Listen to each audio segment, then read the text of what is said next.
వనిందు హాసరంగా టీ20లో భారీ record create చేశాడు. శ్రీలంక తరపున టీ20లో అత్యంత వేగంగా 100 వికెట్లు తీసిన బౌలర్గా నిలిచాడు. ఈ విషయంలో ఫాస్ట్ బౌలర్ లసిత్ మలింగ రికార్డును బద్దలుకొట్టాడు. ఇది కాకుండా మొత్తంగా ఈ విషయంలో హాసరంగా 2వ స్థానంలో నిలిచాడు.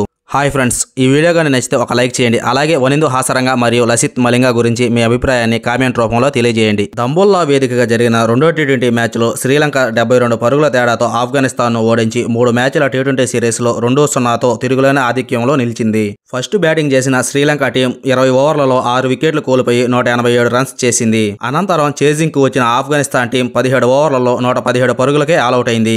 ఈ మ్యాచ్లో వనిందు హాసరంగా అద్భుతంగా బౌలింగ్ చేసి 4 ఓవర్లలో 19 పరుగులు 2 వికెట్లు తీశాడు. ఈ 2 వికెట్లతో వనిందు హాసరంగా అంతర్జాతీయ టీ20లో 100 వికెట్లు తీసి రికార్డు క్రియేట్ చేశాడు. అంతర్జాతీయ టీ20లో శ్రీలంక తరపున అత్యంత వేగంగా 100 వికెట్లు తీసిన బౌలర్గా కూడా నిలిచాడు. వనిందు హాసరంగా 63వ టీ20 మ్యాచ్లో ఈ ఘనత సాధించాడు. ఈ సందర్భంలో 77 మ్యాచ్లో 100 వికెట్లు తీసిన లసిత్ మలింగ రికార్డును హాసరంగా బద్దలుకొట్టాడు. ఇది కాకుండా టీ20 ఇంటర్నేషనల్లో 100 వికెట్లు తీసిన శ్రీలంక నుంచి రెండో బౌలర్గా హాసరంగా నిలిచాడు. ఓవరాల్ టీ20 ఇంటర్నేషనల్లో అత్యంత వేగంగా 100 వికెట్లు తీసిన రికార్డు రషీద్ ఖాన్ పేరిట ఉంది. రషీద్ ఖాన్ 53 మ్యాచ్ల్లో 100 వికెట్లు పూర్తి చేసుకున్నాడు. ఇలాంటి పరిస్థితుల్లో ఇప్పుడు వనిందు హాసరంగా సెకండ్ ప్లేస్కి చేరాడు.